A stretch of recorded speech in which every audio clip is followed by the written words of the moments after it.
was very hard. I would change. I didn't go to school anymore. I went to a team that was called a club team, and I was working out 2 times a day, 6 hours a day.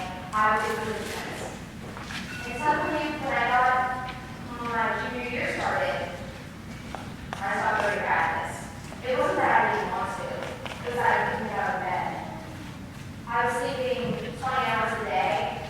And I wasn't wanting to. I would just look at the clock and suddenly I had to sleep for 20 hours, which is a weird feeling, trust me.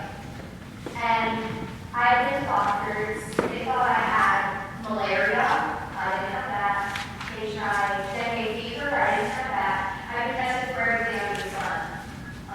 But they couldn't figure out what it was. So finally, we abandoned hope and just said, oh, I'm just a teenager who sleeps all the time. I went to one doctor who said that he specialized in an illness called, here it is, postural orthostatic tachycardia syndrome. We just call it POTS for short. And he said, well, I can tell you what you have, that's what you have. But that's no good news. And at that moment, that's when I realized that things were going to change, and that how I've been feeling was not invalid, but it certainly wasn't. I didn't think it was going to get better. What it meant was that my body's autonomic nervous system is messed up. And the autonomic nervous system is whatever your body should do naturally and by itself, mine just doesn't feel like doing it or doesn't do it correctly. So when I stand up, my blood pressure actually drops and my heart rate jumps to extremely high numbers. My resting heart rate is almost 100, which if anyone knows what resting heart rate should be, it should not be that high. And the doctor told me, you're going to need to stop everything. That includes running. And when you're working hard for something, to be told that that's not an option anymore, it's not a good feeling. So I turned to my parents and I said, I don't care what this doctor is saying, I'm going to the national championships.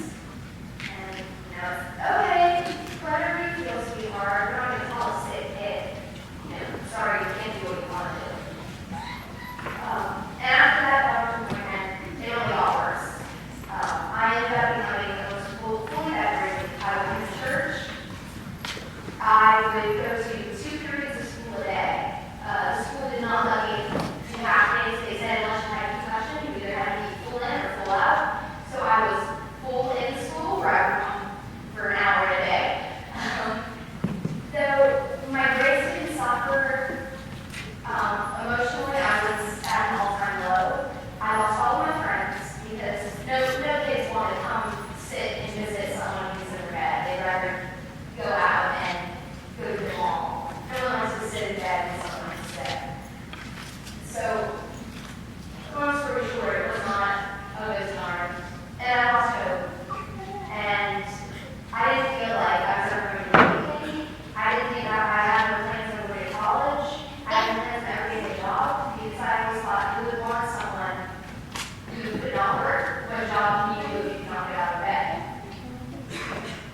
And so, from here, I tried getting hope from everywhere I could, from my family, from my friends, and I had plenty of support. I can never say that I was not supported.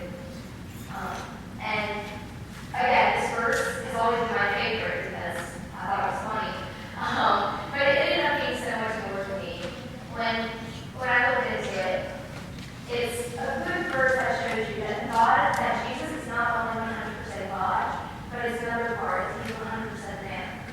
And all your life you're told, at Vacation Bible School, Summer Best 2 Weeks, you get bracelets that say WWJD, what would Jesus do? And I always strive to walk in Jesus' footsteps. But if you're walking in Jesus' footsteps, it's not a selective thing. You can't pick one action he's done and not the other. I like the idea that Jesus supports the sick on the floor, but I don't want to, I don't know, other things that Jesus has done. I don't want to cry. Well, if Jesus has done it, why should you be selective in what you do?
he was called a coxswain. A coxswain is a person who sits in a back boat and steers and encourages the rower. There's no physical exertion involved. And I said, even if that's all I have to do, that's all I can do, that's enough for me, because it gives me a purpose. My parents said, okay, they weren't going to fight with me, because I was determined. So I went to this practice, and I met with a coach, and I told him about my issues, and that I might not even be able to toss, but if I was on the water somehow, that would be the best option for me. I ended up working my way. I never was a toxin. They didn't waste their time when we gave a toxin. They knew that I was determined to get back to rowing. And so in 3 months, I worked my way back into rowing in a boat called a single, which is that only has one person in it. So you're by yourself out there. If you win, it's great because you get the glory. But if you lose, you can't blame it on your teammates because there's no one else in the boat. So they put me in that boat as a way of, I think, was kind of saying, oh, well, she's sick. Let's just put her in that so no one else has to really row with her. And as I got better, I ended up winning races. I ended up winning a lot of races. And I was only back to 4 months when I placed 5th at the race to qualify for the national championships. Now, I didn't end up going to the national championships my junior year because you had to be second or above. But I ended up being able to get to a physical place where I could go out and I could row 3 hours straight. And over the summer, I told my parents that I was still wanting that goal to go to nationals. So I went out on the water every single day, 7 days a week over the summer for 3 hours every single day. I ended up running over 150,000 kilometers over the summer. And it helped me. I realized that getting out there, it gave me purpose, and what took away my energy, it gave me back spiritual energy, getting out me. And I'm glad to say that last weekend, I raced at the national championships, so I can officially say that I'm one of the top 12 boats in the nation. So that's exciting, that I'm able to win races even though I'm not able-bodied and I'm not as healthy as the other girls in the water, that the work I put in helps me be able to feel just like I'm like them. So my plan is on all of this is to help those of you who are out there right now and are struggling with something. It could be little and it could be big. It could be as little as, you don't feel like your grades are great right now, or you're dealing with a loss of family member. And it's okay to take time to try. You need to do what Jesus taught us to do.